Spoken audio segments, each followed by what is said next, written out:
नागौर सहित पूरे प्रदेश में एक बात की चर्चा बड़ी जोरों पर चल रही है कि इस बार सरकारी कर्मचारियों ने किसे वोट डाला होगा। सरकारी कर्मचारियों ने राजस्थान सरकार की योजनाओं को पसंद किया है या फिर केंद्र सरकार की योजनाओं को।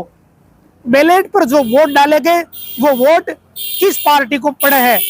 क्या कर्मचारियों को जो राहत अशोक गहलोत सरकार द्वारा दी गई उस पर कर्मचारियों ने वोट कर दिया क्या?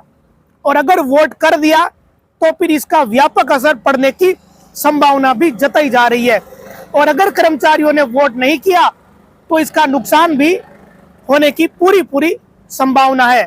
कर्मचारियों के लिए सबसे बड़ा मुद्दा क्या रहा? राजस्थान सहित पूरे देश में कर्मचारियों के लिए सबसे बड़ा मुद्दा पेंशन का मुद्दा रहा। राजस्थान में पुरानी पेंशन व्यवस्था सीएम अशोक गहलोत ने लागू करके कर्मचारियों का जो दिल जीतने की कोशिश करी थी उसमें कितने कामयाब हुए ये जब 3 तारीख को रिजल्ट आएगा तब पता चलेगा। इसके अलावा जो अलग अलग तरह की योजनाएं हैं जिसमें सरकारी कर्मचारियों को बड़ी राहत उसमें अशोक गहलोत की सरकार द्वारा दी गई, इन राहत को लेकर कर्मचारियों ने किस तरह की मंशा रख के वोट किया है ये 3 तारीख को जब परिणाम आएगा और सबसे पहले जब बैलेट की गिनती होगी तब पता चलेगा। जब मतगणना होती है तो सबसे पहले जो बैलेट वाले वोट होते हैं इनकी गिनती होती है। जो कर्मचारी अपना वोट जो डालते हैं डाक मतपत्र उनकी गिनती सबसे पहले होती है। और अगर इस गिनती में कांग्रेस के प्रत्याशी आगे रहे तो ये मान के चलिए कि फिर कर्मचारियों ने वोट अशोक गहलोत सरकार की योजनाओं के पर डाल दिए। जो पुरानी पेंशन व्यवस्था लागू की है, जो आरजीएचएस योजना है चिकित्सा विभाग की, जो रोडवेज में फ्री पुलिस कर्मियों को किया है और कई तरह की अलग अलग तरह की योजनाएं जिनका लाभ कर्मचारियों को सीधे तौर पे मिला है।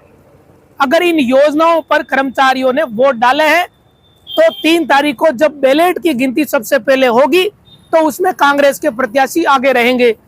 और अगर कांग्रेस के प्रत्याशी बैलेट के वोटों में जो गिनती में जब डाक मतपत्रों की जो गिनती होगी उसमें आगे रहते हैं तो फिर ये मान के ही चलिए कि कांग्रेस सरकार की इन योजनाओं को कर्मचारियों ने स्वीकार कर लिया और कर्मचारियों ने अशोक गहलोत की योजनाओं को जमकर वोट डाले। ये 3 तारीख को सुबह सुबह ही पता चल जाएगा क्योंकि सबसे पहले गिनती डाक मतपत्रों की होती है। अब कर्मचारियों ने खुद वोट डालने के साथ ही अपने परिवारों को किस तरह के निर्देश दिए होंगे, क्या उन्हें कहा होगा? क्या केवल कर्मचारियों ने ही वोट डाले होंगे या अपने परिवारों को भी इस तरफ प्रेरित किया होगा? ये सारी चीजें तभी पता चलेगी जब 3 तारीख को मतगणना होगी। लेकिन राजस्थान में इस बार इस बात की चर्चा बड़े जोरों पर है कि कर्मचारियों ने किसे वोट डाला होगा। जो सीटें बिल्कुल फंसी हुई है 4-5 हजार का जहां अंतर है वहां कर्मचारियों का वोट बैंक इस बार बहुत ज्यादा मायने रखेगा क्योंकि बाकी वोट तो जैसे पड़ता है वैसे पड़ ही रहा है। जिस तरह की धड़ेबंदी हमेशा रहती है वैसी इस बार रही। लेकिन कर्मचारियों ने इस बार क्या निर्णय लिया होगा ये सबसे ज्यादा चर्चा का विषय आज व कल के दिन में रहा। जैसे जैसे मतदान के बाद के दिन आगे निकल रहे हैं वैसे वैसे धीरे धीरे तस्वीरें भी साफ होती हुई नजर आ रही है। अब जहां 4-5 हजार की हार जीत का अंतर रहता है वहां कर्मचारियों के वोट काफी मायने रखेंगे। जिसमें नागौर जिले में भी कुछ सीटें हैं, जैसे नागौर की सीट है, यहाँ हार जीत का अंतर बड़ा महीन रहने वाला है, इसमें कोई दो राय नहीं है। उसके अलावा डीडवाना की सीट है, वहां भी मार्जिन बड़ा कम रहने की संभावना है। लाडनू सीट है, ये कुछ ऐसी सीटें हैं जहां कर्मचारियों के वोट जिस तरफ मुंह किए हैं उस पार्टी की बल्ले बल्ले होने की संभावना जताई जा रही है। अब कर्मचारियों ने किसे पसंद किया होगा? क्या अशोक गहलोत की योजनाओं पर वोट डाले होंगे? पुरानी पेंशन बहाली को कर्मचारियों ने अच्छा माना है या नहीं माना?